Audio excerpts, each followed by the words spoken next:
Section 11.3, Systems of Nonlinear Equations. So in this section, you will learn how to solve a system of nonlinear equations using substitution, and you will learn how to solve a system of nonlinear equations using elimination. For the nonlinear system of equations, you can have the graphs of the equations in a nonlinear system of equations can have no point of intersection or one or more points of intersection. The coordinates of each point of intersection represents a solution of the system of equations. When no points of intersection exists, the system of equations has no real number solution. We can solve a nonlinear system of equations by using the substitution or elimination method that we discussed in section 11.2. Just like linear systems, nonlinear systems may not have a point of intersection. Unlike linear systems, nonlinear systems, they may intersect at more than one point because those are nonlinear, so they're not lines. How many possible solutions would you have when you are solving a system with a line and a parabola? So a line and a parabola, here is a parabola and here is a line. So the possibility is 2. And how about 2 parabolas together? Here's a parabola, here's a parabola. You could have up to 2. So that is how it works, and this is how we're going to solve these systems. These systems are solved using substitution or elimination. How many possible solutions would you have when you are solving a system with a line and a circle? Same, so here is a circle, and here is a line. You could have up to 2. Sometimes you just have 1 if it just touches the, if it's a tangent to the circle. A parabola and a circle, 2 circles together. Think about these. So we're going to see some of these in here.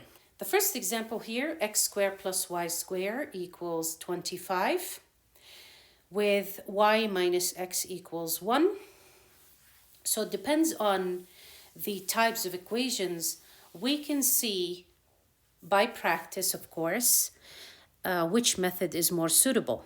In my case here, I see that I have a linear equation, so it is easier for me to take or to use the substitution method. So I'm going to name this equation number 1. This is equation number 2. Equation number 1 is a circle, and equation number 2 is a line. So I expect up to 2 solutions in this case. So I'm going to take equation number 2 and I will solve for y from equation number 2. That will lead to y equals 1 plus x. I'm going to name this equation number 3. Now I will put equation number 3 in equation number 1. So I will eliminate this y, or I will substitute this y with the value x plus 1 or 1 plus x. So it's going to be x squared plus 1 plus x all squared equals 25. Now, I need to FOIL this expression. So it's going to be x squared plus 1 times 1 is 1. 1 times x times 2 is positive plus 2x. And then x times x is x squared equals 225. You can FOIL it in a separate sheet of paper. You can say 1 plus x times 1 plus x, and you're going to FOIL it this way. First times first, first times last, last times first, last times last. Or you could say FOIL, first, outers, inners, last. First, outers, inners, last. So it goes like this. First, outers, inners, last. That is what FOIL is. Continuing, now we have like terms, we're going to add them together. So I have 2x squared plus 2x plus 1 equals 25. Notice how this is a quadratic equation, which means I will be able to solve it if I make the right-hand side equal to 0. So I'm going to subtract 25 from both sides. I will end up with 2x squared plus 2x minus 24 equals 0. Now I'm going to divide everything by 2, so it's easy for me to factor. So I'll divide this by 2, by 2, by 2. I will end up with x squared plus x minus 12 equals 0. I'll factor that. I need two numbers. Their product is negative 12. Their sum is positive 1. That is positive 4 and negative 3. So if you solve the first one, you will end up with x is equal to 3.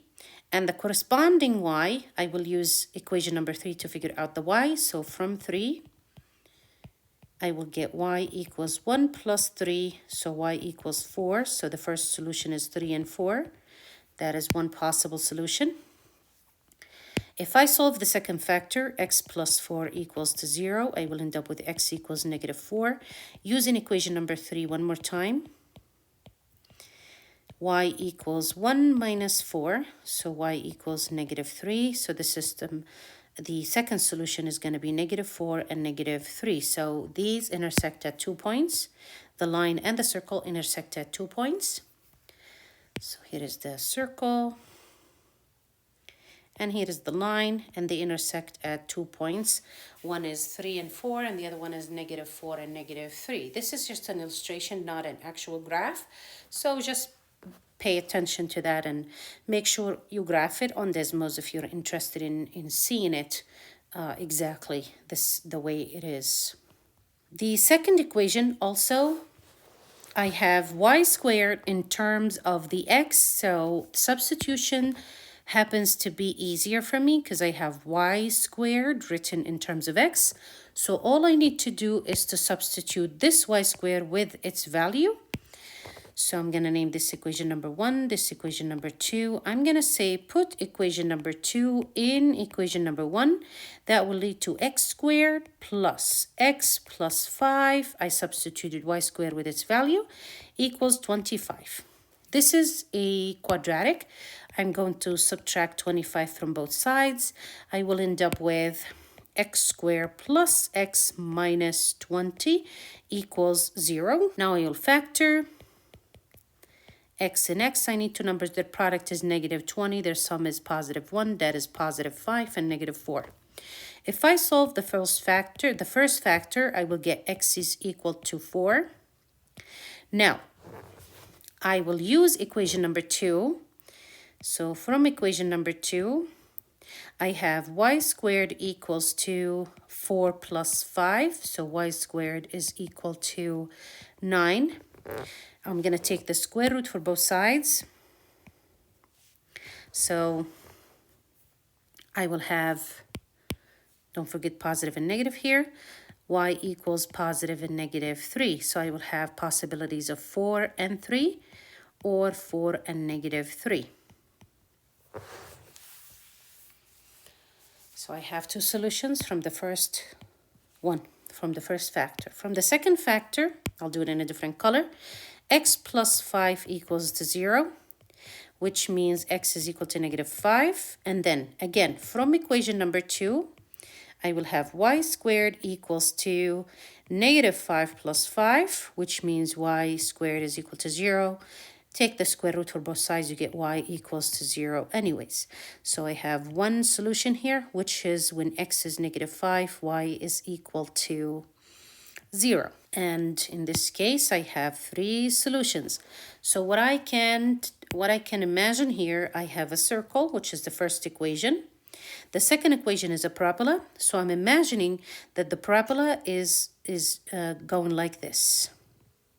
So I have two solutions here and one solution here, and that is two solutions. I can have up to 4 solutions, but in this specific case I have only 3 solutions, and it appears to look like that. You can graph it on Desmos again to verify the shape. Of course, it's not precise, but that is how I imagine it. Last but not least, the last one. So in this case, I have two equations. I'm going to name this equation number 1. And this is equation number 2. I noticed that the first equation is a circle. The second equation is an ellipse. So we will discuss ellipses when we discuss conic sections. But for now, it's basically the ellipse is not exactly a circle. It's more of a an oval shape. So I imagine here that I'm going to have 4 solutions since I have a circle cutting an ellipse. So I would have probably 4 solutions. You can graph it on Desmos to verify. The best way to solve this equation is by elimination. So I'm going to multiply equation number 1 by negative 16, and I will add it to equation number 2. Or let me actually multiply it by, I'm going to multiply equation number 1 by negative 9 to eliminate the y's, and then I'm going to add it to equation number 2. So this is how it goes. Negative 9x squared plus, minus, 9y squared equals negative 36. I'm going to add the second equation.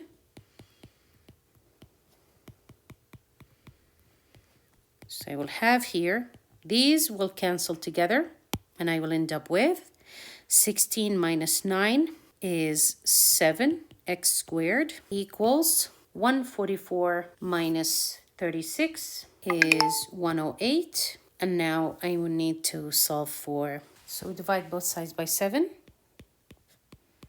We get x squared equals 108 divided by 7.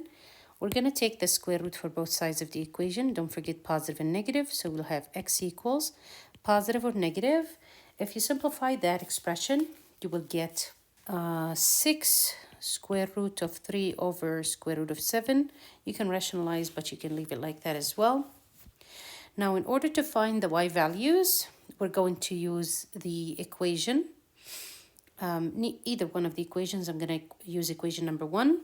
So I know that x squared, which is basically what I found here before I take the square root, x squared equals 108 divided by 7.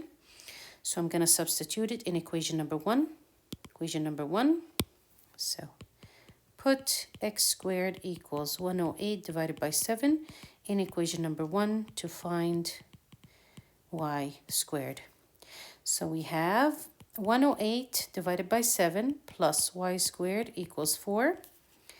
Now we're going to subtract 108 over 7 from both sides. We will get y squared equals to 108 plus 4 minus 108 over 7. We're going to have the same denominator. So we're going to multiply 4 by 7 and divide by 7. We will get y squared equals 28 minus 108 over 7. So y squared is equal to negative 80 over 7, which means y is equal to positive or negative square root of negative 80 over 7. Notice how that is going to be complex solutions, so no real solution for that system. And we say this system is inconsistent system because it doesn't have any real solutions, just because we ended up with y being a complex solution, which is positive or negative square root of 80 over 7i. And we say that the system is inconsistent, it doesn't have any real solutions, and we stop there. So it turns out that these two equations, if you graph them, they're not going to look like this, but they're going to look something like this. So here is the circle, and maybe inside of it, there is the ellipse without touching any of the sides. So the ellipse is going to be on the inside of the circle. Let me repeat that again, similar to that. So it might look something like that, which means there is no intersection whatsoever between the ellipse and the circle.